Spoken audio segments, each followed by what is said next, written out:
es la conferencia Mecánica Cuántica, todavía sorprende, que ofrece el doctor Barton Schwibach, a quien recibimos en este instante con muy fuertes palmas, del Centro de Física Teórica del Instituto Tecnológico de Massachusetts. Es actualmente profesor en este departamento. Él realizó sus estudios de antegrado en la Universidad Nacional de Ingeniería en 1977. Sus estudios de posgrado en física los hizo en el California Institute of Technology, donde obtuvo su PhD en 1983, trabajando bajo la supervisión de Murray Gell-Mann. En 1987 se incorporó al MIT, donde desde 1994 es miembro permanente.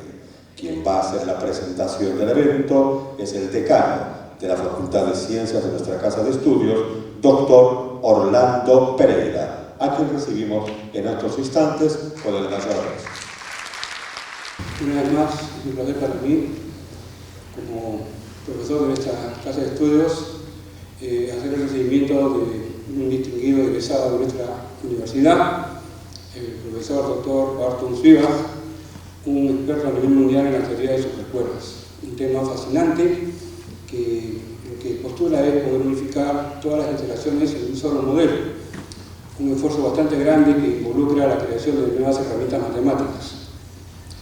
Por un lado, en esta oportunidad, el profesor Schwibach, a solicitud nuestra, hemos pedido de que nos dé una charla sobre un tema bastante más, vamos a decir así, asequible hacia nosotros, el conocimiento de nosotros, los estudiantes de esta casa de estudios. El tema de mecánica cuántica es un tema que, si bien es un curso obligatorio en la carrera de física, también se ve en algunas otras ingenierías, que viene a colación con algunos cursos como, por ejemplo, batería condensada, estado sólido, etc. Hemos hecho extensiva la invitación para esta exposición a estudiantes de física de otras universidades que deberían estar aquí presentes. Tengo entendido que viene una delegación de San Marcos, entre otros. En Lima existen 6 universidades que ofrecen la carrera de física. Hemos hecho la divulgación respectiva en el tiempo que se nos ha permitido hacer la divulgación como corresponde, y bueno, vemos que el profesor Schwibach siempre acoge multitudes, sea en el tema en el que es especialista, en un tema que conoce bastante bien, porque la teoría cuántica es un tema inherente a cualquier especialidad de física en la actualidad. Y en esta oportunidad, repito, el título de la charla es Mecánica Cuántica. Todavía sorprende en el sentido de que mecánica cuántica fue creada en la década del 30. Estamos a 80 años, a grosso modo, de que fue creada esa teoría. Se podría considerar una teoría ya bien conocida y sin muchos sobresaltos, pero el profesor Schwibach últimamente en el MIT, donde él es profesor, enseñando esta materia de mecánica cuántica, ha podido observar que hay algunos asuntos pendientes que podrían abrir camino hacia lo que nosotros los físicos conocemos como la nueva física. Bueno, le hago la invitación al profesor Schwibach para que dé su exposición. Un fuerte aplauso, por favor.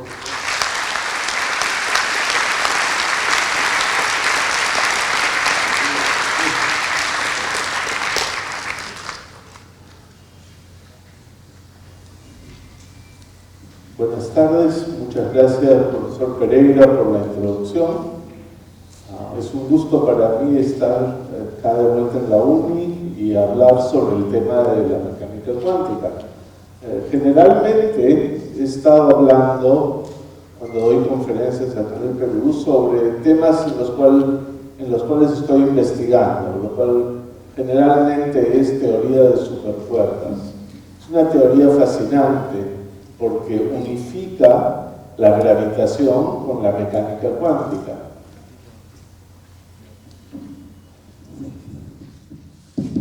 Aprovecho para decirles de que si hay alguna pregunta, han recibido unos papelitos blancos para que lo pongan por escrito esas preguntas.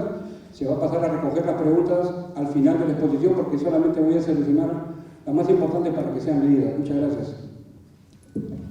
Ahora, como estaba hablando de la teoría de supercuerdas, unifica la gravitación y la mecánica cuántica.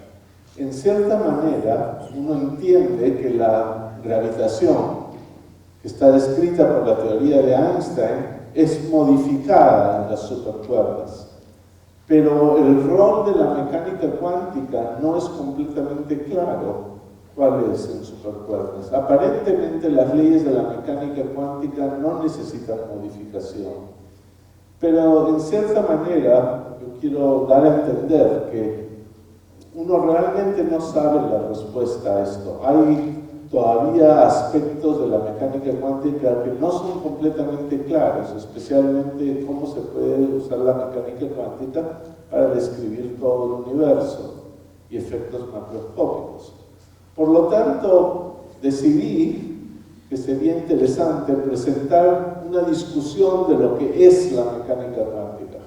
Ahora, esta no es una charla muy avanzada, y ciertas cosas que voy a discutir tienen fundamentos matemáticos, los cuales no los voy a presentar, pero los estudiantes de física que estén en la audiencia sabrán qué cálculos tienen que hacer para justificar lo que estoy diciendo. Pero de todas maneras voy a tratar de enfatizar los conceptos, y los conceptos son bastante sutiles, y por lo tanto yo creo que vale la pena enfatizarlos y discutirlos y darnos cuenta por qué son tan diferentes las ideas que están en la mecánica cuántica de las ideas que tenemos en la física clásica. Entonces comencemos, por favor. La mecánica cuántica en realidad ya tiene casi 100 años. Es decir, oficialmente, como veremos, la mecánica cuántica comienza por el año 1925, pero sin embargo, las ideas que dieron lugar a la mecánica cuántica son de antes, y por el año 1916 ya parte de las ideas estaban llegando a su sitio. Por lo tanto, es casi 100 años, pero sin embargo, sigue siendo objeto de mucha investigación. Esto parece ser muy poco, poder solo predecir probabilidades, pero muchos efectos físicos están basados en grandes números de partículas, por los cuales las predicciones de la mecánica cuántica son prácticamente perfectas y exactas, a pesar de que realmente hablamos de probabilidades sobre ello. Nuestro siguiente tema que vamos a desarrollar es las superposiciones cuánticas, en las cuales un objeto cuántico aparentemente puede estar de una manera simultánea haciendo dos cosas aparentemente incompatibles. Vamos a detenernos a entender linealidad y superposición. Como un ejemplo un poco, no sé si perfecto, podríamos hablar que si existiera un foco de luz cuántico, podría estar prendido y apagado al mismo tiempo. Algo que en un foco normal está prendido o apagado. Y la discusión final va a ser sobre interferómetros y el comportamiento de fotones en un interferómetro, en lo que vamos a poder hacer algo que aparentemente cualquiera diría que es imposible, que es medir un sistema sin interactuar con él. En cierta manera, el título de mi charla, diciendo que todavía sorprende, este aspecto es el aspecto sorprendente que quiero describir. Toda la charla probablemente va a ser sorprendente de cierta manera porque vamos a ver una serie de ideas, pero esto, el hecho que uno puede en mecánica cuántica medir algo sin interaccionar con el objeto es totalmente inusitado. Y realmente solo fue descubierto hace unos 15 años. Así que vamos a empezar, por favor. Comencemos con linealidad. Cuando uno tiene una teoría en la física, hay una serie de ecuaciones. Y esas ecuaciones son ecuaciones para variables dinámicas, la posición de un objeto, la velocidad de un objeto, el momento angular, cosas que podemos medir. Cuando uno propone una teoría, lo más importante que tiene que hacer es encontrar las soluciones de las ecuaciones, porque cada solución de las ecuaciones representa una posible realidad.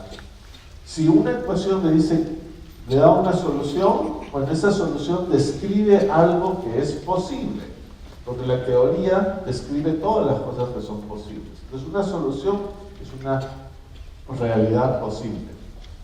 Por ejemplo, un universo en expansión es una solución de las ecuaciones de Einstein. Por lo tanto, se concluye que tal universo es posible. Una teoría puede tener muchas soluciones y cada una de sus soluciones describe una posible realidad.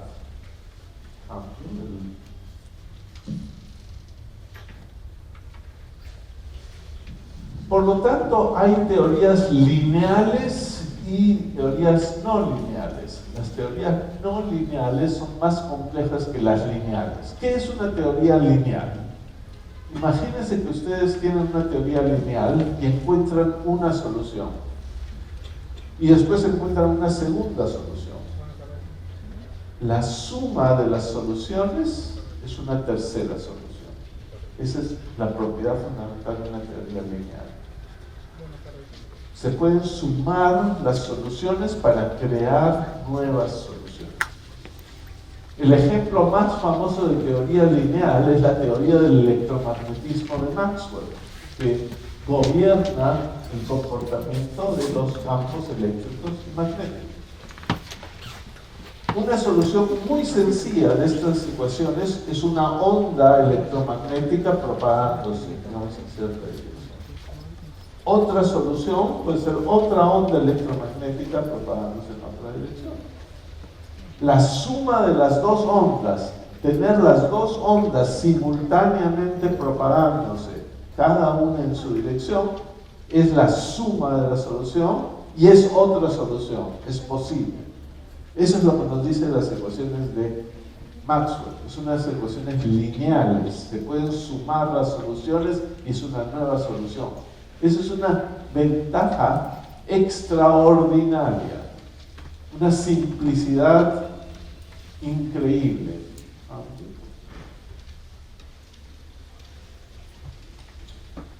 De esta manera uno puede sumar cualquier tipo de soluciones y encontrar una nueva solución. Y eso puede sonar esotérico, pero estamos muy familiarizados.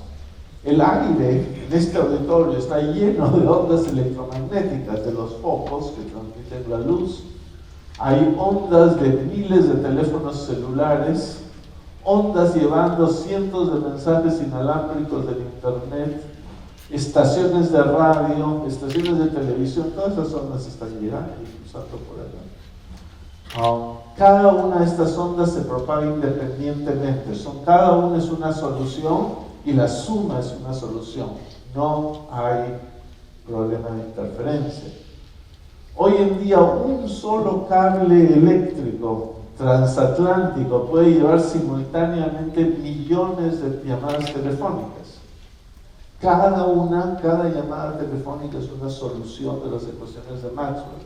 Y todas sucediendo simultáneamente es la suma de todas estas soluciones. Una simplicidad extraordinaria.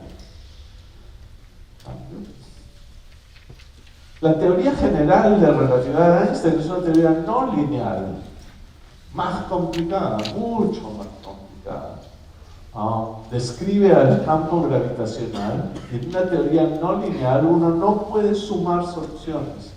Por lo tanto, si tiene una solución para un agujero negro, muy bien. Tiene una solución para otro agujero negro, muy bien. Una solución para dos agujeros negros, mucho más complicada. Tan complicada que no se puede resolver analíticamente. No se pueden sumar las cosas. La mecánica clásica, inventada por Newton, también es una teoría no lineal. No se pueden sumar las soluciones. Las posibilidades, las variables dinámicas son posiciones y velocidades y actúan fuerzas y no hay una manera de usar soluciones para construir una tercera. Por lo tanto, la dinámica del sistema solar es complicadísima. Por lo tanto, Newton no pudo resolver el problema de tres cuerpos, porque no podía usar su solución de dos cuerpos y sumarla. No hay manera de hacerlo. Extraordinariamente complicado.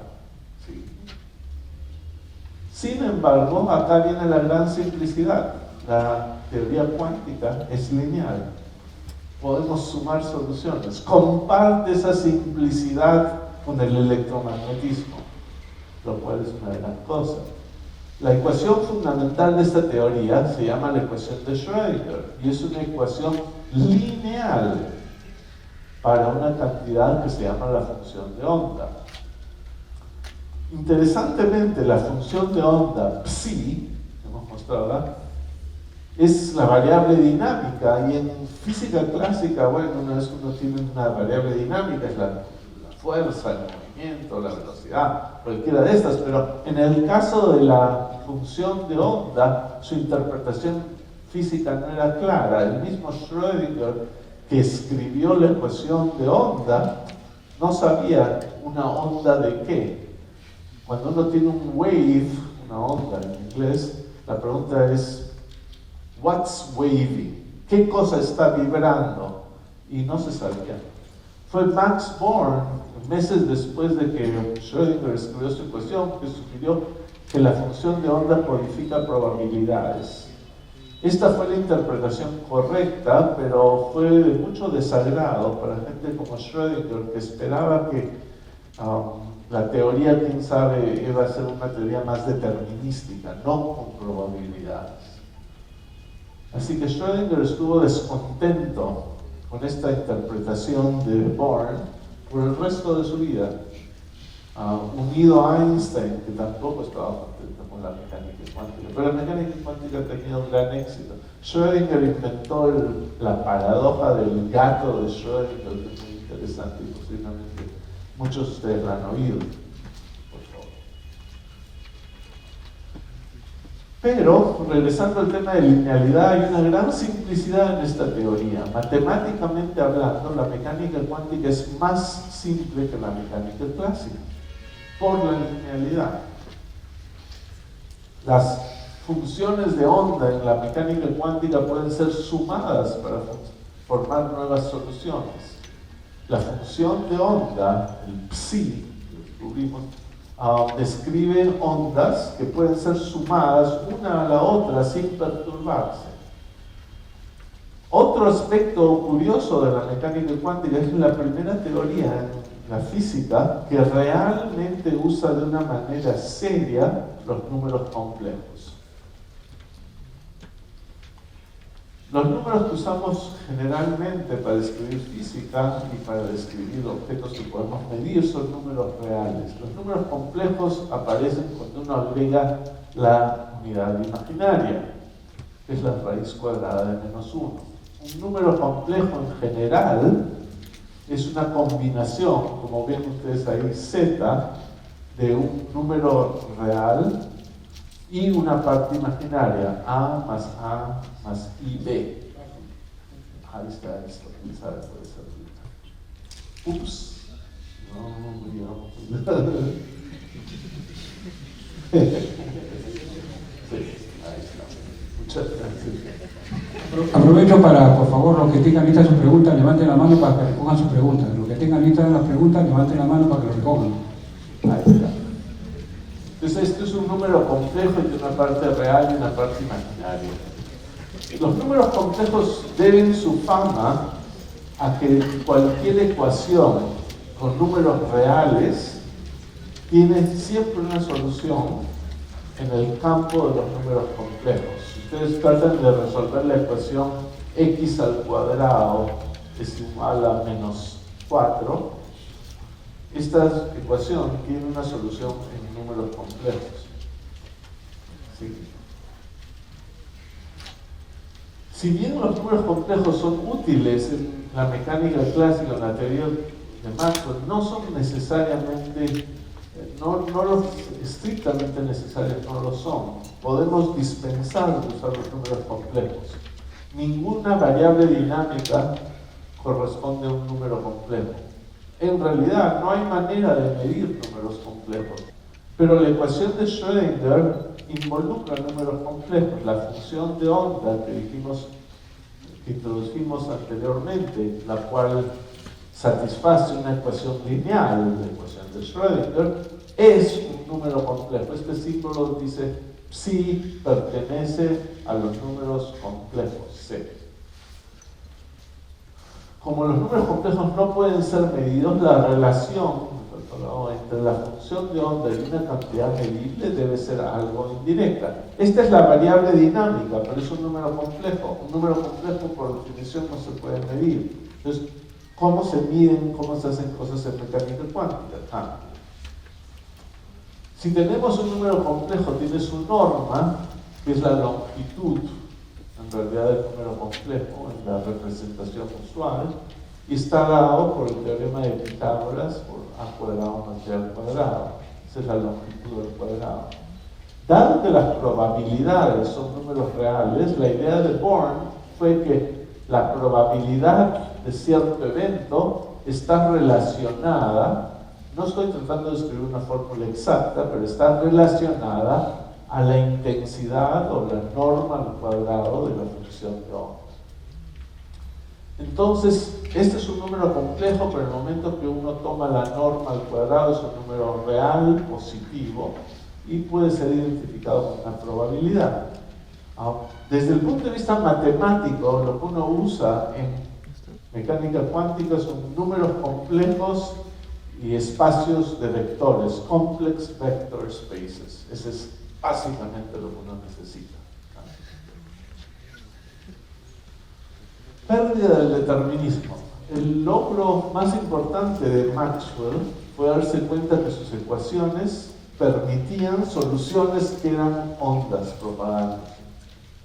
Él conjeturó que la luz es una onda electromagnética, una propagación constante de campos eléctricos y magnéticos.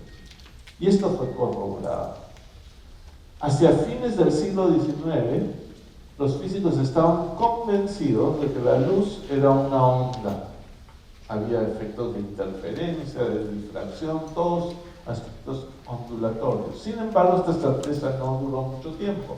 Experimentos en la radiación de cuerpos negros y fotoemisión de electrones sugirieron que el comportamiento de la luz tenía que ser más complicado de una onda. Una onda no podría explicar el comportamiento de la luz.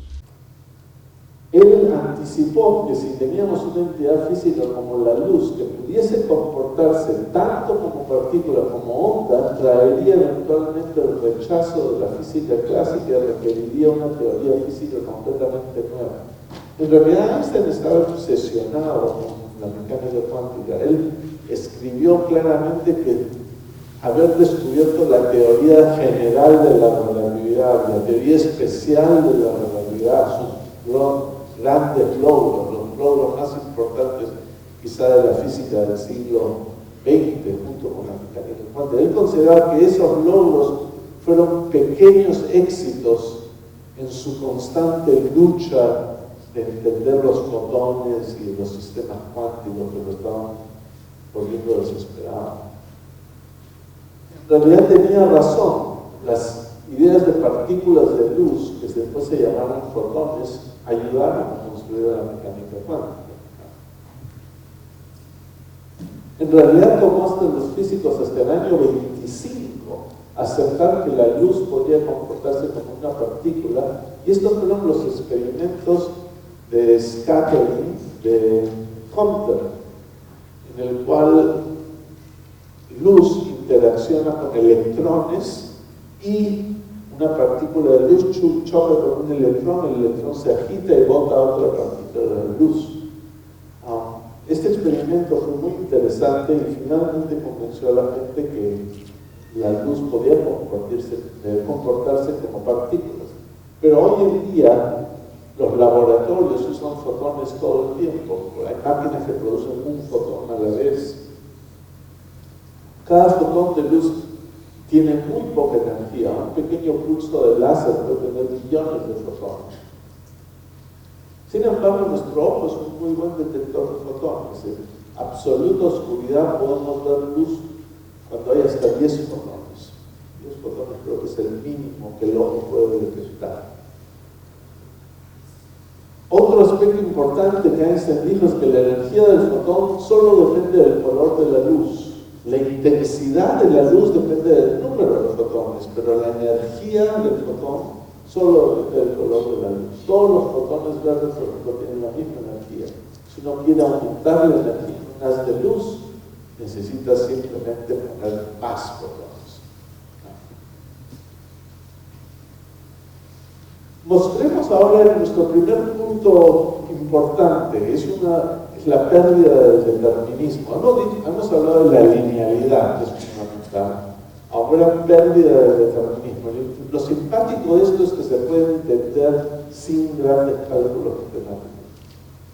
¿Qué significa la pérdida del determinismo? Significa que nos referimos a la imposibilidad de predecir con certeza el resultado de ciertos experimentos. Aún si tenemos toda la información sobre el experimento, hay cosas que no podemos predecir. Para esto vamos a tratar de entender qué pasa cuando luz polarizada cae sobre un polarizador. ¿Qué es luz polarizada? Es luz en la cual el campo eléctrico de la onda siempre está en una misma dirección, no cambia. Esa es la polarización, es la dirección del campo eléctrico. La luz tiene un campo eléctrico y un campo magnético. En realidad, en una onda plana los dos son perpendiculares. Pero la dirección del campo eléctrico se llama la polarización de la onda. ¿Y qué es un polarizador? Es un material con una dirección preferente y actúa como un filtro. Deja pasar la luz cuyo campo eléctrico apunta en su dirección preferente. Acá mostramos el polarizador. Es esta pequeña lámina, pequeño grosor, y esta es su dirección preferente, la dirección del eje Y. Ahora, si viene una onda, que además la onda número 1, que va llegando al polarizador, y el campo eléctrico de la onda está en la dirección Y, que es la dirección preferencial del polarizador, este haz de luz, el haz 1, va a pasar. El haz 2 tiene la polarización en la dirección horizontal, que es perpendicular a la dirección preferencial del polarizador. Por lo tanto, el haz 2, el haz de fotones 2, el haz de luz 2, no pasa, es totalmente absorbido por el polarizador. La luz que viene verticalmente polarizada pasa, la luz que viene horizontalmente polarizada no pasa. La luz que está polarizada a 45 grados con respecto a los dos ejes, ¿pasa o no pasa? En realidad, lo que sucede es que si uno tiene un polarizador y entra la luz polarizada a 45 grados, la intensidad de la luz que pasa es la mitad de la energía del haz. Si tiene un haz que tiene 5 joules, lo mandan a 45 grados, 2.5 joules pasan. La otra mitad no pasa, en cierta manera relativamente razonable, dado que está a la mitad de la distancia angular entre pasar completamente y no pasar. Cambio. Si la luz, como dijimos, está polarizada a 45 grados, pasa la mitad de la luz. En realidad, cuando decimos que la mitad de la luz es la mitad de la energía. Y finalmente, la luz que emerge al otro lado del polarizador siempre está polarizada en la dirección preferente y es del mismo color que la luz que ingresó. El polarizador no cambia el color de la luz, es decir, no cambia la energía de la luz. O lo absorbe o lo deja pasar. Si lo deja pasar es del mismo color, si lo absorbe, pues no sabe nada. Ahora, si es que Einstein tiene razón, la luz está compuesta de fotones, entonces tenemos que entender qué pasa con cada uno de estos fotones. Ahora, quisiera regresar a la transparencia anterior. Acá están en realidad dibujados los 3 fotones. Esta es la bolita que representa el fotón. Esta es una bolita que representa el fotón y esta es una bolita que representa el fotón. Cuando teníamos un haz de luz, bueno, viene la onda y hemos dicho lo que pasa, pero veamos ahora que inmediatamente cuando hablamos de fotones nos metemos en problemas. El problema es tan obvio que uno dice, ¿por qué les demoró a la gente tanto a darse cuenta de este problema?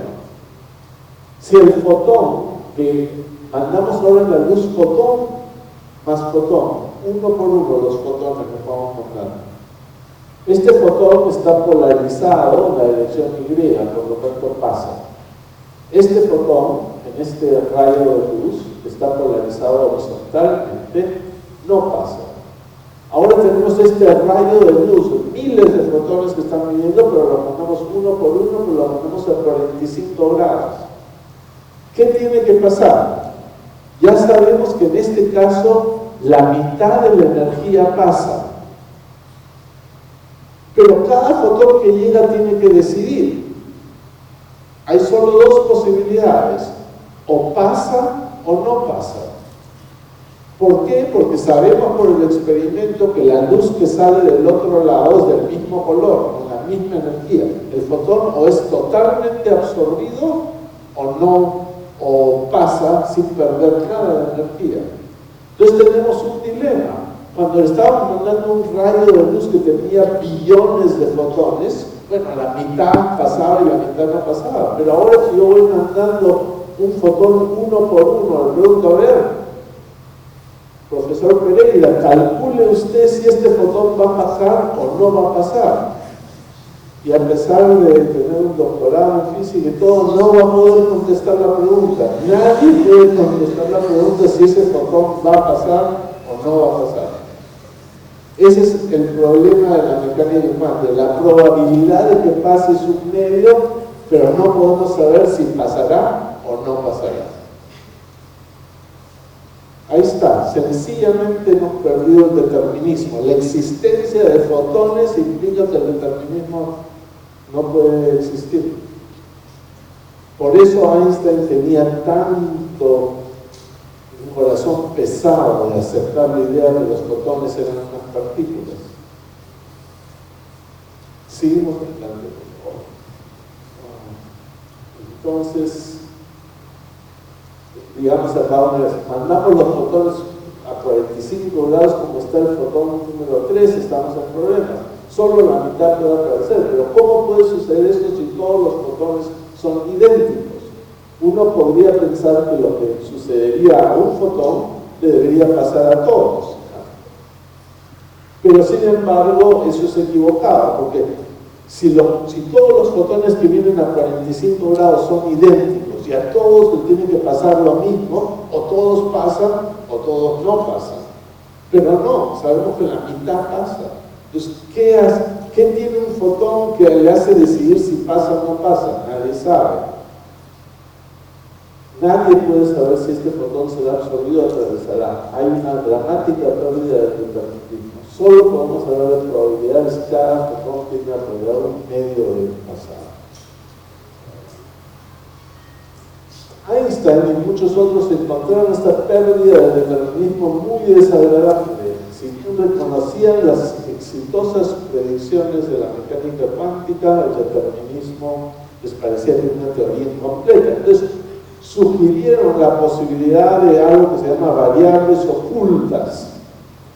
Es decir, este fotón, si bien aparentemente parecen ser idénticos, todos los fotones de 45 grados parecen ser idénticos, hay una variable extra, algo que no sabemos de este fotón. Tiene una propiedad más, como sabor, o olor, o algo, un nombre poético.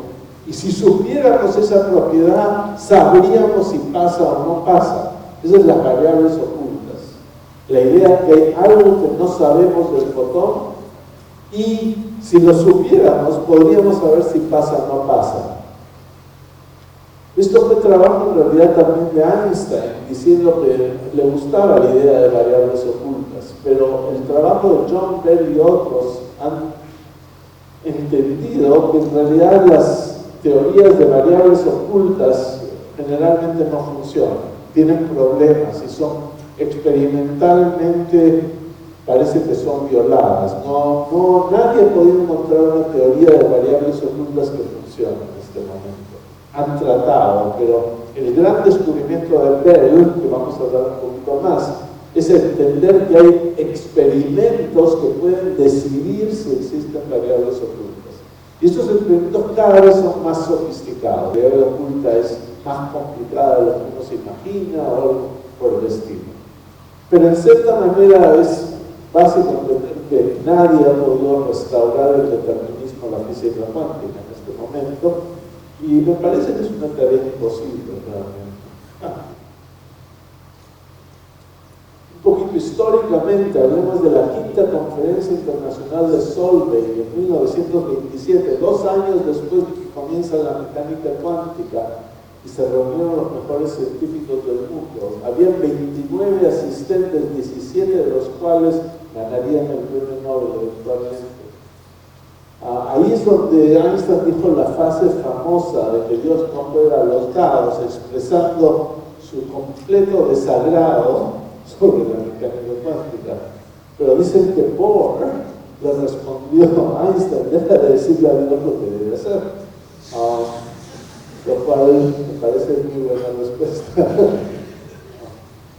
Es decir, Bohr aceptó la pérdida del determinismo, Einstein no. Bueno, han pasado 100 años y por el momento Bohr sigue adelante. Nadie ha podido restaurar el determinismo. Sigamos. Entremos hemos hablado de linealidad, determinismo, ahora vamos a hablar de superposición y entrelazamiento. Conceptos muy importantes en la mecánica cuántica. Ya hemos hablado de lo que significa realidad, linealidad, la idea de que la suma de dos soluciones representando realidades físicas representan una nueva, permitida realidad física.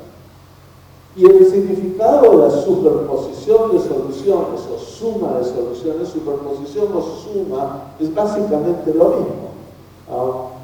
El significado es que uno tiene que sumar las variables dinámicas. Es decir, si tiene una onda electromagnética que es una solución y otra onda electromagnética que es otra solución, la suma, se suman los campos eléctricos, se suman los campos magnéticos, y esa es la siguiente solución. Se suman las cantidades. Ahora veamos, por favor, el significado de la suma en la mecánica cuántica. Es bastante, matemáticamente parece lo mismo, pero conceptualmente es algo completamente extraño, contraintuitivo. Hablemos de una propiedad que es la propiedad del spin del electrón. Los electrones son partículas con spin. Ahora, cuando uno mide el spin, es el momento angular, la rotación del electrón. De cierta manera, en mecánica clásica, cualquier objeto que rota se dice que tiene spin o angular momento angular. El electrón es una partícula elemental, en cierta manera no tiene tamaño, pero nos lo podemos imaginar como que es una pequeña pelotita rotando. Es un modelo clásico, no es un modelo correcto, pero para la imaginación es suficientemente correcto. Y resulta ser que cuando uno mide el spin de un electrón, uno tiene que decir, ok, quiero ver cuánto momento angular tiene el electrón en esta dirección. Todos los físicos les gusta usar la dirección Z para medir el spin, pero la dirección Z no tiene ningún significado especial, Z, X, Y, algo así. Pero cuando uno mide el spin del electrón, encuentra que siempre hay dos posibles cosas que encuentra. O la partícula tiene spin en una dirección o en la dirección opuesta. Si el spin es en esta dirección, el momento angular es hacia arriba, decimos que tiene spin arriba o spin up. Cuando la partícula está girando en la otra dirección, o la imaginamos girando, tiene spin hacia abajo. Y esto es una cosa experimental. En todas las mediciones de partículas uno mide el spin y ve, ¿está arriba o está abajo? Nada más, son las dos soluciones posibles. El arriba y abajo, como dijimos, se refiere a la dirección del momento angular y está indicado por una flecha. De acuerdo a la mecánica cuántica, las mismas mismas posibilidades surgen cualquiera sea el eje que empleemos para medir el spin del electrón. Es decir, si lo miden en la dirección horizontal, les sale o arriba o abajo. Si lo miden en la dirección vertical, o hacia arriba o hacia abajo. En esta dirección, hacia adelante o hacia atrás. En dos direcciones posibles, siempre. Entonces podemos describir nuestros electrones usando el eje Z. Podemos usar cualquier eje. Acá tenemos el estado de un electrón con spin arriba. Matemáticamente se escribe en la mecánica cuántica un objeto así que se llama ket. K-E-T. Ket. Esa es la función de onda, ese psi que habíamos descrito desde la ecuación de Schrödinger, y tiene una representación simbólica. La flechita hacia arriba dice que el spin está hacia arriba en la dirección Z. Y acá tenemos un estado de un electrón con un spin hacia abajo en la dirección Z. Si usted le entrega un electrón en este estado y mide su spin en la dirección Z, va a decir, está arriba. Si toma este electrón y mide su spin en la dirección Z, va a decir, está hacia abajo.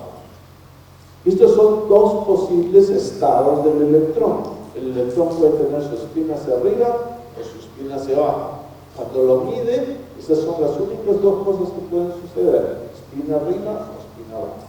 Seguimos. Ahora comienza el problema. Es una teoría lineal, podemos sumar soluciones. Entonces, si spin arriba es una solución y spin abajo es otra solución, existe un nuevo estado del electrón, que es la suma. Y el problema está en este estado, en una superposición de una spin arriba y una spin abajo. ¿Qué significa una superposición de una spin arriba y una spin abajo? ¿Qué estado físico representa esta suma? Uno puede decir, bueno, como el electrón está girando hacia arriba y girando hacia abajo, y como están las dos cosas, como que se cancela, se da un electrón que no tiene spin. Pero no es verdad. No significa esto. Este estado cuántico no tiene interpretación clásica. No hay manera de imaginárselo. Pasan los años, no sé, algún día cuando entienda la física me lo voy a poder imaginar. No se puede imaginar. Es un estado en el cual el electrón está haciendo dos cosas que son incompatibles. O está spinning de esta manera o está spinning de la otra manera, pero no puede estar haciendo los dos a la vez. Entonces, ¿qué significa la superposición? Bueno, esta es la clave de la mecánica cuántica, son estas superposiciones. Este estado realmente es un estado en el cual no podemos decir qué está haciendo el electrón en ese momento hasta que lo medimos. Y cuando lo medimos nos damos cuenta que en realidad lo único que sucede es que si lo medimos, a veces sale que el spin está hacia arriba y a veces sale que el spin está hacia abajo. Ahora, esto es un aspecto sutil, no es realmente entenderlo bien, no es tan fácil. Cuando uno mide, el electrón está con spin arriba o con spin abajo, pero antes de medirlo, no ha decidido. El electrón como que tiene potencialidades de estar en los dos, arriba o abajo. Entonces el electrón está en este estado un poco fantasma, en el cual está haciendo dos cosas a la vez que no son compatibles, pero esto es matemáticamente preciso. Sumar vectores es la cosa más sencilla para un matemático y eso es lo que hemos hecho, pero la interpretación no es tan fácil. Vamos a seguir. Dado que solo podemos hablar de probabilidades, este experimento, cualquiera que hacemos, tiene que ser hecho muchas veces. Entonces, lo que tenemos que hacer es preparar un electrón en ese estado psi, que es la suma, y preparar 100 de esos electrones, o 1000 de esos electrones, todos ellos en el estado psi, en el cual está la suma de las dos componentes. Y comenzamos a medir su spin.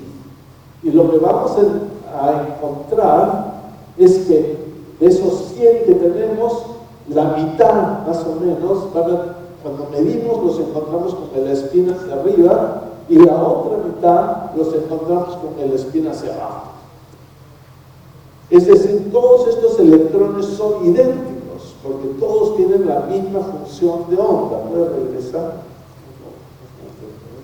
Todos tienen esta función de onda, todos son idénticos, pero sin embargo el experimento de medir a veces nos da esto y a veces nos da el otro. En realidad la superposición significa que el electrón está en limbo, en un estado curioso en el cual tiene la potencialidad de ser detectado hacia abajo o potencialidad de ser detectado hacia arriba. No está ni arriba ni abajo, ni está arriba y abajo al mismo tiempo. Los dos son incorrectos. Está en un estado nuevo que no es fácil imaginárselo, en el cual tiene la potencialidad de estar en cualquiera de estas dos posiciones. Adelante, 1 y 2. Un estado, un electrón en este estado está en una nueva forma de existencia, no clásica, en el cual el spin no está arriba a lo largo de Z y no está abajo a lo largo de Z, ni tampoco está arriba y abajo simultáneamente. ¿Por qué? No está arriba porque cuando lo mide algunas veces le sale hacia abajo, y no está abajo porque cuando lo mide algunas veces sale para arriba, y no está abajo y arriba simultáneamente porque nadie ha visto jamás un electrón que esté hacia abajo y hacia arriba. Está en un estado nuevo. Ese es el sistema de superposición, es un estado fantasmal, misterioso, con potencialidades clásicamente incompatibles hasta que el spin es medido. En el momento que es medido, el electrón tiene que elegir inmediatamente una de sus dos opciones. Encontramos electrones con spin arriba o con spin abajo. Pasemos al siguiente. A Einstein no le gustó esto, por supuesto, y hizo una buena objeción. Dijo, ustedes están hablando de estados nuevos, raros, impredecibles. Muy fácil explicar el experimento de ustedes. ¿Qué pasó? Tenían 100 electrones en ese estado psi y 50 estaban para arriba y 50 estaban para abajo. Pues simplemente lo que ustedes tenían no era el estado psi, sino tenían 1000 electrones, digamos, 500 para arriba y 500 para abajo, y los midieron y les salió la mitad para arriba y para abajo, y ustedes están hablando de un estado esotérico, pero no existe, simplemente la mitad estaban arriba y la mitad estaban abajo. Es lo que llama realismo Einstein. Einstein criticó que la teoría cuántica no es realista y de cierta manera la crítica es válida. Estaba hablando de estado fantasma, cosas. Puede retroceder una transparencia. No hay realismo. Él dice, si yo mido el spin de la partícula está hacia arriba, significa que antes de medirlo, el spin estaba hacia arriba. Pero no, antes de medirlo, el spin no estaba ni arriba, ni abajo, ni arriba, ni abajo, simultáneamente, ni nada. Es decir, el realismo es el cambio, la verdad. Entonces él dijo, simplemente lo que ustedes tienen es 50% hacia arriba, 50% hacia abajo, y esto diría las mismas mediciones de spin que hicimos con el estado esotérico. Y podría explicar sin recurrir a superposiciones cuánticas todo. Pasamos. Pero hay una objeción. Hay otros experimentos que permiten distinguir entre el arreglo de nuestros críticos y el estado psi. Y esto tiene que ver con medir el spin en otras direcciones. Si medimos el spin de los electrones en la dirección X, ahora esto es un cálculo sencillo, pero los alumnos que han estudiado mecánica cuántica, que han tenido un semestre de mecánica cuántica o 2 semestres, deberían poder hacer este cálculo. El resultado es diferente. En el arreglo de nuestro crítico, que dijo 50% de las partículas están hacia arriba, 50% están hacia abajo, si uno mide el spin al largo de la dirección X, no Z, encontraría que 50% estarían a lo largo de X positivo y 50% a lo largo de X negativo. Pero en este estado psi, que tenía la suma de los dos, Un cálculo muy sencillo demuestra que en este estado todos los spines están apuntando en la dirección X positivo. Ese estado fantasma en el cual no se decide qué va a hacer con respecto al spin en la dirección Z, matemáticamente corresponde a un estado de spin X positivo. Ese es el cálculo. Actuamos como el operador de spin en la dirección X sobre el estado, hacemos un pequeño cálculo y nos sale un número multiplicado por el mismo estado, lo cual demuestra que el estado es un estado de spin a lo largo de unas X. Entonces hay una diferencia. El sistema de Einstein, en que había una mezcla estadística clásica, no reproduce el mismo resultado de la mecánica cuántica. Entonces no puede ser un experimento, y este experimento ha sido hecho muchas veces y es correcto desde el punto de vista de la mecánica cuántica. Es decir, la superposición sí es importante, no es ficticia, no es un esquema inventado, por favor.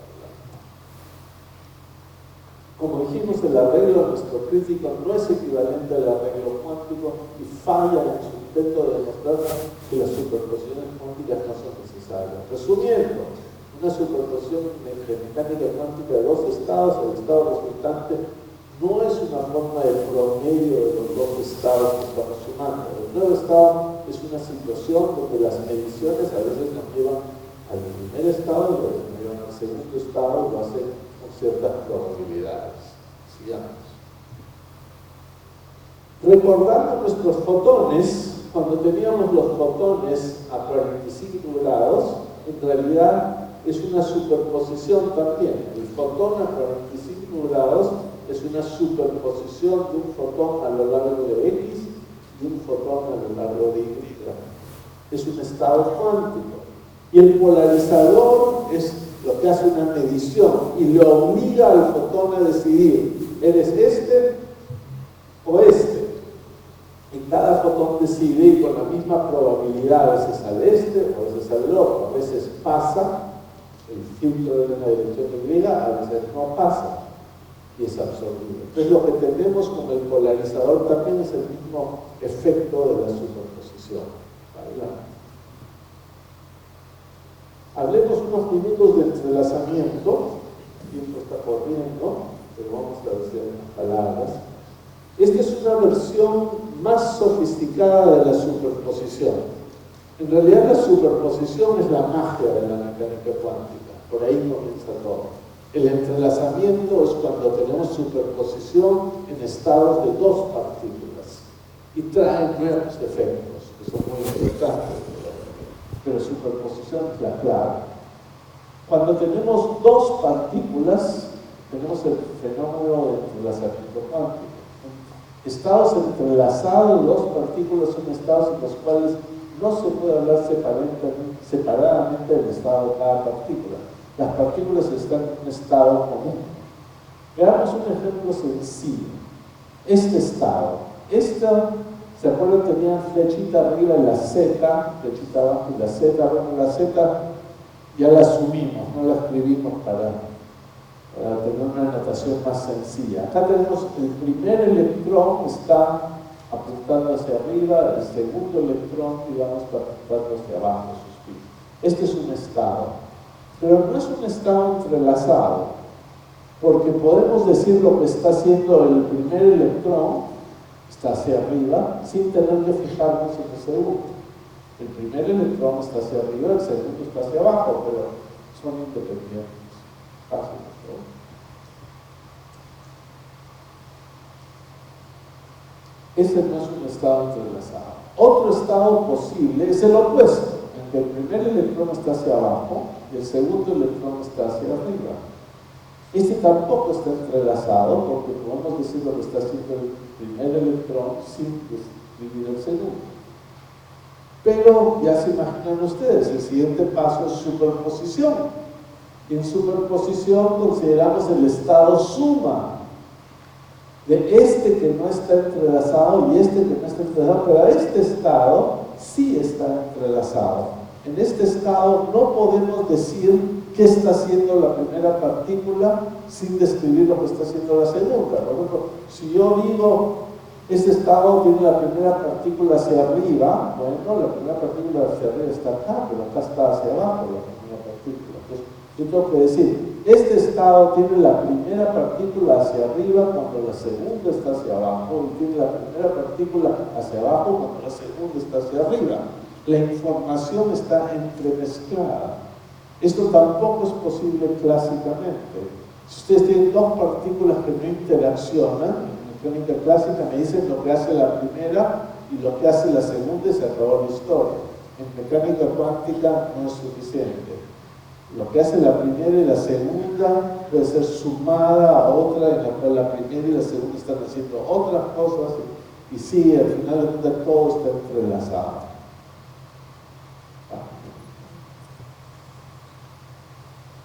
Como dijimos, el primer electrón está hacia arriba, si el segundo está hacia abajo o viceversa. Hay una correlación entre los dos pines, siempre apuntan en direcciones opuestas. Hay todo tipo de experimentos, sí. ¿Perdón? No, quiero solamente informar que ya necesito recibir las preguntas por escrito para seleccionarlas. Por favor, si me pueden pasar las preguntas para poder necesito seleccionarlas.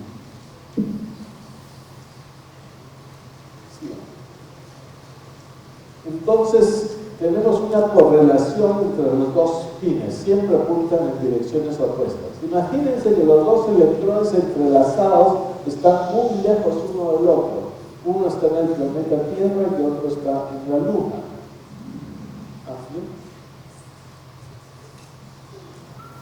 Nada que sepamos está conectando las dos partículas, un electrón en la Tierra y uno en la Luna, pero están entrelazados. Entonces, las mediciones que tomamos en las partículas separadas exhiben correlación. Si medimos el spin del electrón en la Tierra, si lo encontramos hacia arriba, significa que esta potencialidad se realizó. El primer electrón está hacia arriba, acá el electrón está hacia abajo. Entonces, si lo encontramos al spin del electrón, del primer electrón en la Tierra hacia arriba, esta potencialidad es la que se ha manifestado. Por lo tanto, el spin en la Luna está hacia abajo. Y en el momento que el de la Tierra mide y lo encuentra hacia arriba, sabemos que el de la Luna inmediatamente está hacia abajo. Esto ocurre antes de que un mensaje llevado a la velocidad de la luz pueda llegar a la Luna diciéndole a alguien que la medición fue hecha en la Tierra y la partícula que estaba con el spin hacia arriba. Una vez más, esto se tiene que hacer estadísticamente, porque en este estado a veces el spin está hacia arriba, a veces está hacia abajo. Entonces, esto a pesar de que instantáneamente, en el momento que el spin de la Tierra está arriba y de la Luna se pone para abajo, a pesar de que es instantáneo, no permite a los dos experimentalistas mandar información instantáneamente. No hay manera de mandar información. Esto no es tan fácil de convencerse, pero es la realidad. Ahora, una vez más, Einstein criticó esto y hizo su objeción fundamental en la cual decía que no necesitamos electrones entrelazados, podemos simplemente tener spines en los cuales 50% de los pares, uno está arriba y otro está abajo, y el otro 50% de los pares, uno está abajo y el siguiente está arriba. Es decir, no una superposición cuántica, sino 50% de las partículas están arriba abajo, 50% de las partículas abajo arriba. Y ese sistema clásico tendría las mismas predicciones en la mecánica cuántica. Pero eso estaba equivocado. John Bell demostró que y eso es la dificultad de entender el trabajo de John Bell, es que es realmente sofisticado. Como decidimos para distinguir la superposición del spin arriba y el spin abajo, teníamos que medir no solo en la dirección Z, sino en la dirección X, para poder ver si Einstein tenía razón en la mecánica cuántica. Lo que descubrió John Bell es que para tener estas correlaciones de dos partículas y distinguir el sistema clásico del sistema cuántico, tenemos que medir partículas en 3 direcciones posibles. Es bastante sofisticado el argumento. Pero se ha hecho estas mediciones en 3 direcciones arbitrarias y el resultado es que las correlaciones de la mecánica cuántica son correctas y estos sistemas simplificados, clásicos, que Einstein trataba de hacer, no funcionan. Como les mencionaba, esto parece tener una acción instantánea. Si tienen 2 partículas entrelazadas, separadas por una galaxia, una acción en una inmediatamente parece afectar a la otra. Es sorprendente, es inusitado, pero no tiene contradicción con relatividad. No hay manera de violar el teorema de que la velocidad de la luz es el límite para mandar información. Hay cosas que se mueven más rápido de la luz, pero no tienen información. Si ustedes han estudiado el electromagnetismo, las guías de ondas tienen una velocidad de fase más rápida que la luz, pero no tienen información. Siempre se puede hacer cosas más rápidas que la luz, pero sin información. Ok, vamos a la parte final de nuestra charla. Quizá la parte, de cierta manera, más sorprendente. Y vamos a considerar interferómetros. El interferómetro de Mach-Zehnder, que tiene divisores de haces, espejos y detectores para estudiar la interferencia de haces de luz. Un divisor de haces divide un haz incidente entre los haces. Es como un pequeño espejo que deja pasar la mitad de la luz y refleja la mitad de la luz. Es un divisor de haces. Y con eso vamos a poder ver esto de hacer una medición sin interaccionar. Acá tenemos el esquema. Hay un haz incidente y este es un divisor de haces, DH, divisor de haces. Si bien el haz incidente de luz se refleja el 50%, se transmite el 50%. Ustedes ya saben, si estamos hablando de fotones, algunos fotones irán para arriba, algunos irán para abajo, nadie puede predecir cuál fotón se irá a la otra parte. Acá tenemos el mismo divisor de haces, el haz incidente puede venir de abajo también, hay un haz transmitido y un haz reflejado. Ahora acá tenemos el interferómetro de Mach-Zehnder. Funciona con un divisor de haces a la izquierda y un haz incidente que se divide en dos espejos, mirror 1 y mirror 2, y se vuelven a juntar en un segundo divisor de haces, en el cual llega parte del haz por acá, llega parte del haz, y hay 2 direcciones en las cuales pueden meter la luz, y ponemos 2 detectores, el detector D0 y el detector D1. Entonces este es el interferómetro de Mach-Zehnder. 2 divisores de haces, 2 espejos, 2 detectores. ¿Cómo funciona?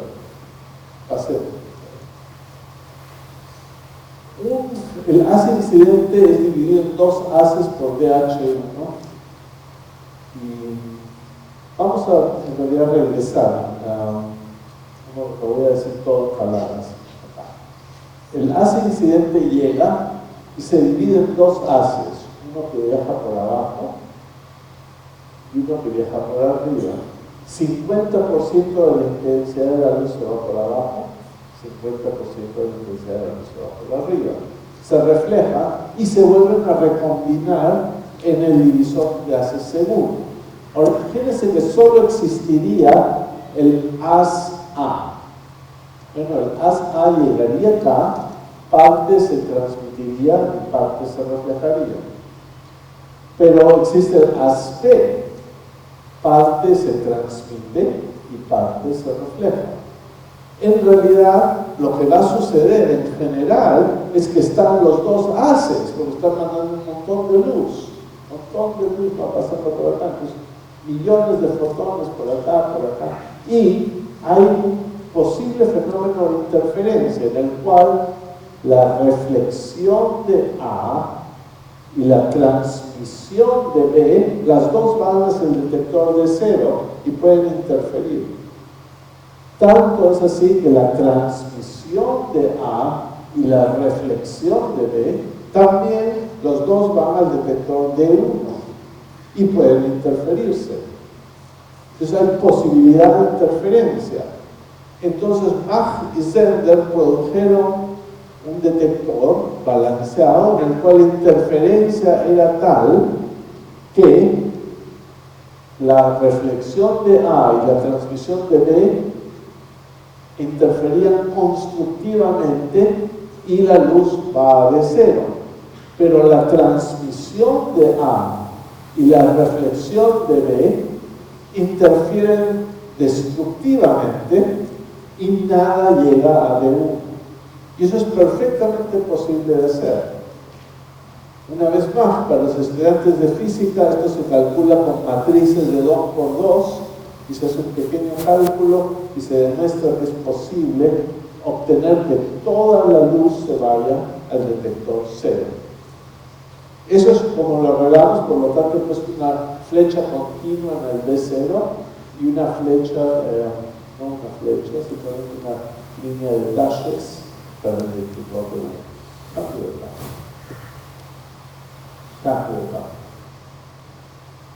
Ahora, consideremos de nuevo el mismo detector. Ustedes ya saben, cuando tenemos un haz de luz no hay problema. Cuando comenzamos a hablar de fotones, el problema comienza. Entonces consideremos el haz incidente que viene un fotón a la vez. Uno por uno va llegando. Lo primero que uno tiene que entender es que la interferencia no es un fenómeno en que un fotón interfiere con otro fotón. Es un fenómeno en el cual un fotón interfiere con sí mismo. Porque si no sucediera así, el resultado de mandar los fotones uno por uno sería completamente distinto a haberlos mandado todos juntos, y no sucede. Y en realidad los fotones, la manera como la superposición funciona con fotones no permite el hecho que fotones interactúen y interfieran entre ellos. No, la interferencia es un fenómeno de un fotón a la vez, extraño como parezca. Cada fotón interfiere consigo mismo para producir el mismo resultado. El fotón va y atraviesa por las dos ramas del interferómetro. El fotón vive simultáneamente en las dos ramas. Está en un estado de superposición una vez. Cada fotón está como en las dos ramas, como que explora las dos ramas y llega, y la transmisión de este fotón, de esta parte del mismo fotón, como que una parte del fotón está arriba y una parte del mismo fotón está abajo, es incomprensible. No existe lenguaje apropiado para la mecánica cuántica. Si alguien acá es un poeta, quién sabe, puede inventar el lenguaje apropiado, pero no existe. El fotón mismo, la única partícula, está en los dos haces al mismo tiempo, por lo menos en ese estado curioso, y eventualmente interfiere acá consigo mismo, de tal manera que el fotón siempre termina en el D0. Cada fotón está en una superposición de dos estados, un estado en el cual el fotón está en el haz superior, sumado a un estado en el cual el fotón está en el haz inferior. De esta manera, el estado del fotón en el interferómetro es uno de esos estados fantasmales en el cual está haciendo dos cosas aparentemente incompatibles. Ok, hacemos un cambio ahora. Insertamos un detector en la rama inferior de este interferómetro.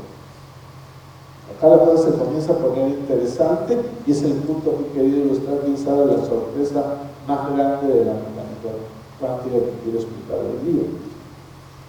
Bloqueamos la ruta inferior, incluyendo un detector de fotones en el camino de emisor de haces 1 hacia el espejo inferior. ¿Cuál es el efecto de este detector? Como saben, siempre hacemos el calentamiento hablando de haces de luz y después comenzamos a estudiar fotón a la vez. Comencemos con términos de haces de luz, por favor. Al chocar con DH1, el haz ingresante se divide en dos haces, uno con la mitad de la potencia que se va para arriba y otro con la mitad de la potencia que se va para abajo. El que se va para abajo es detectado y absorbido por el detector D. Ahí termina. Pero el resto del haz, que está acá, los fotones, los millones de fotones que van por acá, ahora llegan al divisor de haces número 2. Pero esta vez no hay interferencia porque no hay una rama por abajo. Vienen todos los millones de fotones al divisor de haces número 2 y la mitad se va para acá y la mitad se va para abajo. Eso es lo que hace el divisor de haces. Entonces, la mitad de la energía se va al detector D y la otra mitad de la energía se divide un cuarto para el detector D0 y el otro cuarto para el detector D1. Esto es lo que sucede. Analicemos esto con los fotones, ahora una vez más, en el cual los cuales los enviamos uno por uno. Pues, ¿qué pasa? Cuando un fotón choca con DH1, cuando el divisor de haces primero, ingresa en un estado fantasmal y comienza a propagarse en los dos, por la rama de arriba y con la rama de abajo, con igual probabilidad. Sin embargo, el detector D realiza una medición. La mitad de las veces detecta a un fotón. Y sabemos que el fotón se había ido por la rama de abajo, la detección, y ya está. Pero si D no detecta un fotón, si D no detecta nada, sabemos que el fotón se tiene que haber ido por la rama de arriba. Y cuando se va por la rama de arriba, bueno, puede hacer esto y puede terminar la mitad de las veces en D0 y la mitad de las veces en D1. Entonces, básicamente la solución no es tan complicada. El detector a veces lo detecta y sabemos que el fotón murió ahí. O si no detecta, uno manda el fotón y el detector D no dispara, sabemos que el fotón se fue para arriba y hizo esta trayectoria y llegó al divisor de haces 2 y se tuvo que dividir. En caso que el fotón no es detectado y llega al DH2, ingresa una vez más a ese estado fantasmal de estar en los dos haces, sea D0 y uno sea D1, pero los detectores obligan al fotón a decidir y eventualmente aparece o D0 o D1. Recapitulando, 50% de los fotones irán al detector D, 25 irán al D0 y 25 irán al D1. Miren lo curioso que ha sucedido acá. Lo realmente curioso que ha sucedido es que al insertar el detector D cambiamos toda la solución. Cuando no existía el detector D y estaba abierta la rama de abajo, ¿se acuerdan? Produjimos una interferencia y todo se iba a D0. Pero cuando tenemos el detector D, algunos fotones terminan en D1, lo cual no podría suceder si no hubiéramos puesto el detector. Si no hubiéramos puesto el detector, todos se van a D0. Con este detector, algunos se van a D0, 50% es detectado, 25% se va acá y 25% se va allá. Así lo cambia. Entonces, llegamos realmente a la cuestión interesante.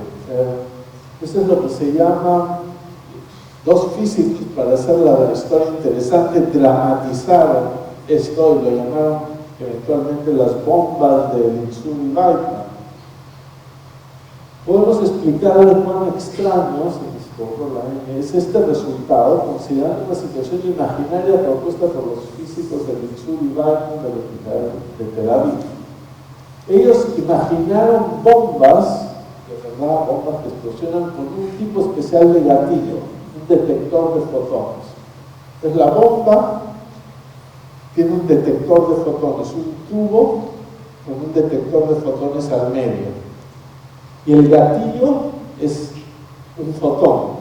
Para detonar la bomba, uno envía un fotón dentro de la bomba. Por el tubo de la bomba le envía un fotón. Si el fotón es detectado por el detector de fotones, la bomba explota. Así funciona esta bomba. Tiene un detector de fotones en el medio, le manda un fotón por el tubo, el detector detecta el fotón y la bomba explota. Esa es la manera de detonarla. Sin embargo, si el detector de fotones está defectuoso, el fotón no es detectado. El detector está defectuoso, deja pasar al fotón, el fotón pasa libremente. Y la bomba no explota.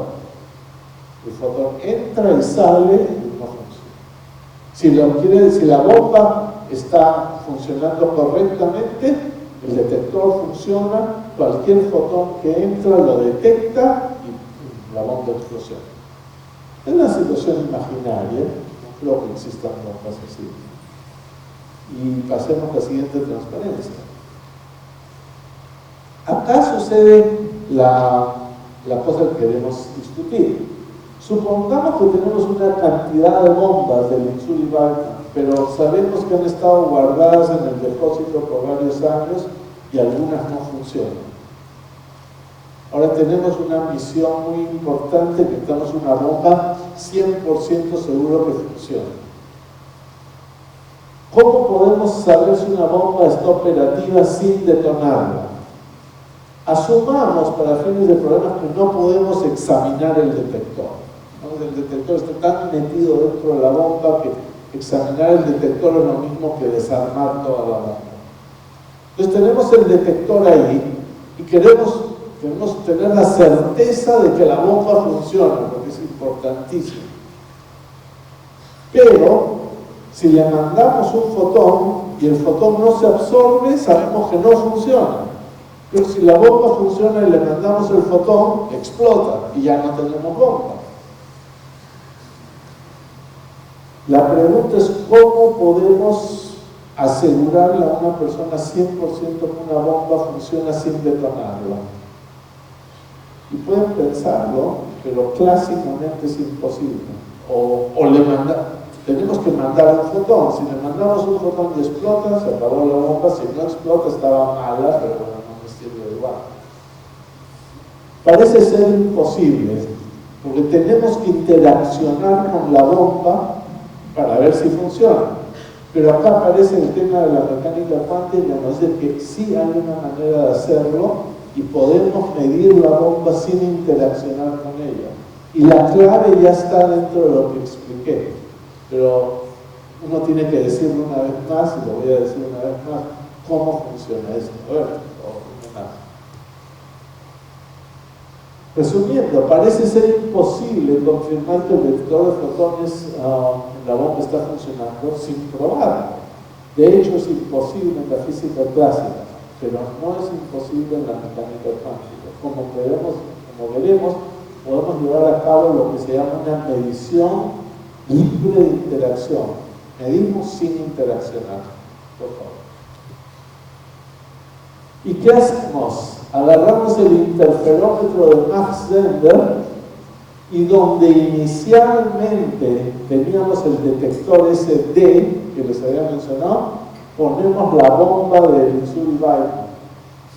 Y acá está el tubito y este punto es el detector y puede ser que funcione o puede ser que no funcione. Ahora, yo voy a hacer un experimento imaginario en el cual hacemos esto, pero no es perfecto. Vamos a poder certificar que ciertas bombas funcionan, pero algunas nos van a explotar en el laboratorio, de todas maneras. Si mejoramos el dispositivo y conectamos una colección de interferómetros de Max Zehnder, una seguida por otra, de una manera bien especial, podemos lograr eficiencia prácticamente perfecta. Pero en este ejemplo voy a obtener cierta eficiencia. voy a poder comprobar ciertas bombas que asegurar que funcionan sin detonarlas. Miren lo que pasa. Si la bomba es defectuosa, recuerden, ¿qué pasa con la bomba defectuosa? La bomba defectuosa es como si no hubiera una bomba, porque no hay un detector. Es como que estuviera libre la rama de abajo. El detector no funciona, está libre. Y se recuerda que cuando la rama de abajo y la rama de arriba estaban libres, todos los fotones terminan en D0. ¿Okay? Ahora veamos la siguiente página. Pero si la bomba está operativa, acá está la bomba, es como si hubiéramos puesto ese detector que pusimos en unas transparencias más atrás. En ese caso, ¿se acuerdan que en el caso de enviar un fotón, 50% de las veces, imagínense que esta bomba sí funciona, 50% de las veces el fotón es detectado por el detector, que ahora es la bomba, entonces 50% de las bombas explotan. Pero el 50% otro de los fotones, 25% se van para acá y 25% se van para D1. Si se van a D0 no podemos saber nada, porque todos los fotones se van a D0 cuando la bomba no funciona. Pero cuando la bomba funciona también un 25% de los fotones se van a D0. Pero un 25% de los fotones se van a D1. Y si se van a D1, si un fotón llega a D1, sabemos que esta bomba sí funciona, porque es un detector. Y si no hubiera un detector, tendría que ir a D0. Entonces, si un fotón termina en D1, el fotón nunca pasó cerca de la bomba, se fue por acá y llegó a D1. Pero sabemos que la bomba funciona, porque si la bomba no funcionara, el fotón no puede llegar a D1, tiene que llegar a D0. Ahí está lo incomprensible del asunto. Si esto sucede y encontramos que el fotón se va a D1, que va a suceder 25% de los casos, la bomba no puede estar defectuosa. No puede estar defectuosa, porque si estuviera defectuosa terminaría en D0. Si esto sucede, garantizamos que la bomba está funcionando y su detector está funcionando, aunque el fotón nunca pasó por la bomba. Entonces, en esta manera, como hecho el experimento, tenemos 100 bombas, 50 explotan, 25 puedo certificar que funcionan, ya está. De las otras 25 no sé si funcionan, entonces las meto una vez más, les mando un segundo fotón, y eventualmente puede uno certificar que 1/3 de las bombas funcionan. Y nunca el fotón pasó por la bomba. El fotón nunca tocó la bomba, pero sabemos que el detector de fotones está funcionando, porque el interferómetro nos lo dice. Es una medición sin interacciones. Hemos aprendido algo sobre la bomba de un fotón que no interactuó con la bomba. Si ustedes lo piensan más, se van a dar cuenta que esto es extraordinariamente sorprendente y contraintuitivo. Pero es cierto, han habido experimentos para hacer este tipo de mediciones libres de interacción, han sido hechos en los últimos 7 años, estos experimentos. ¿Sí? Bueno, llegamos a la conclusión. Este sorprendente resultado es uno de una serie de descubrimientos sobre la mecánica cuántica hechos en las últimas décadas. Otro importante es la teleportación, otro fenómeno que es clásicamente imposible y que es posible en la mecánica cuántica. Computadoras cuánticas podrían ser lo siguiente que suceda. Hay todo tipo de códigos de seguridad cuánticos hoy en día, basado en el hecho que los estados cuánticos son aleatorios. Es sumamente interesante. Me hubiera gustado poder dar una charla más explicando cómo funciona.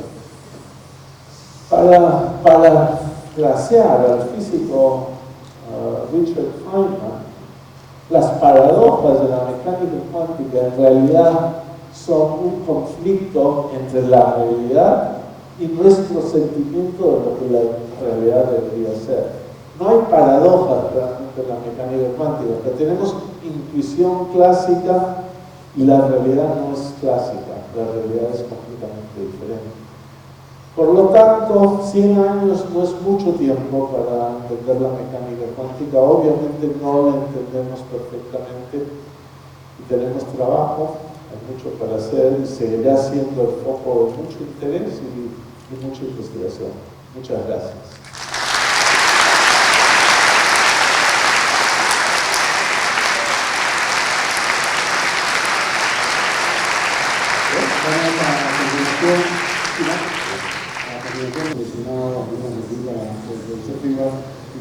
Pero he seleccionado las preguntas pertinentes a la exposición, porque han habido muchas preguntas, bueno, ya preparadas de antemano, no vienen al tema, y solo preguntas, creo que como 60 o 70 preguntas tenía que seleccionar justamente que se han visto en el tema.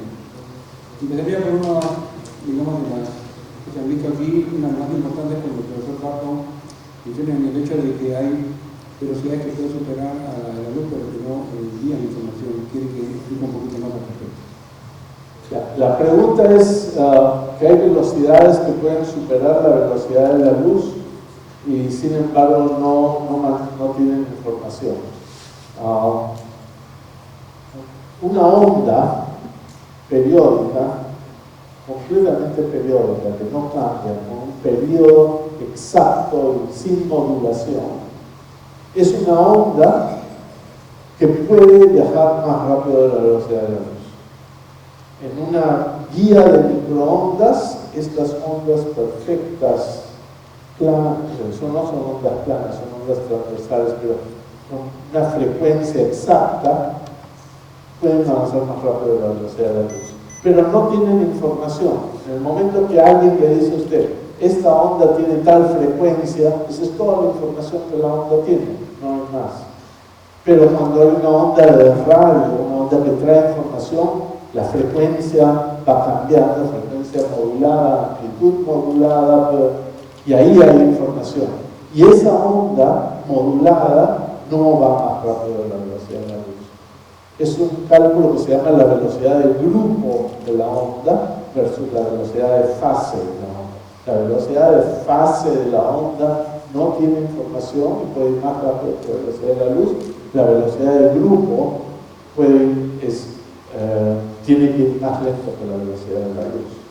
Otro ejemplo quizá más sencillo que la gente dice, si digamos tiene un objeto y lo ilumina y hay una sombra, bueno, la sombra del objeto, si el objeto se mueve rápido, la sombra se mueve más rápido que el objeto. Y si le ponemos la sombra a una distancia de una galaxia, la sombra se puede mover más rápido que la velocidad de la luz. La velocidad de la sombra no tiene información. O sea, hay muchos casos de estos. Entonces, con respecto al experimento de entanglement, de entrelazamiento, uno puede demostrar que no hay manera, a pesar de que las correlaciones parecen ser instantáneas, no hay manera de transmitir información de uno al otro, ¿no? Se llama no signaling, es un teorema sobre entanglement. La pregunta elemental sería entonces, ¿cómo debe hacer un joven para ingresar al MIT o a una universidad similar y ser tan inteligente y conocedor de la ciencia como tú?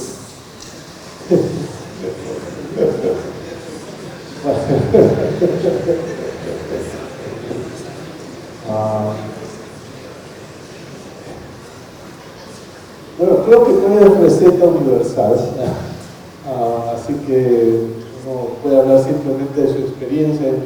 Creo que a mí la gente a veces me pregunta, bueno, ¿qué debo hacer? ¿Ingeniería o física? Me gusta la física, pero es muy difícil, ¿no? Quizá voy a la ingeniería, más práctico, o ganar algo, dinero más fácilmente. Hay muchas cosas. Lo primero es que tiene que encantarle la física. Meterse a física si uno no tiene una pasión por física, creo que es un error en general. Hay carreras que uno las puede hacer, quién sabe, sin gran pasión, pero hacer la física sin pasión o las matemáticas sin pasión es probablemente difícil, porque es una batalla continua contra la incógnita, uno tiene que tener paciencia y tiene que gustarle mucho. Entonces la primera cosa es que tiene que gustarle mucho, a tal punto que le interese y está siempre leyendo o tratando de entender, ¿no? Habilidad matemática ayuda, no es 100% esencial, pero más matemáticas hay, más fáciles, ¿no? Y después, básicamente, regresando al tema de si debo hacer algo práctico o algo no práctico, pienso que uno va viendo cómo le va. Uno decide que le encanta la física, pues estudia física. Al cabo de 4 o 5 años termina la carrera y avanzó muy bien o no avanzó muy bien. Si avanzó muy bien, pues seguir adelante. Si no avanzó muy bien, pues quién sabe, hay otras cosas que le gustan. Entonces, uno cada momento tiene un proceso de selección, en el cual termina su carrera, entonces decide si me gustó y me ha ido bien y he aprendido bastante, voy a hacer un posgrado. Y eventualmente un posgrado lo puede hacer en un tema interesante y si le sigue gustando, lo sigue y se vuelve una vida. O sea, básicamente a cada paso uno tiene la posibilidad de hacer algo más práctico o más académico. Y tiene que tener una buena educación y gustarle, y con eso ya tiene la mayor parte de la batalla ganada. Agradecemos al profesor Suiva por su exposición. Un fuerte aplauso, por favor.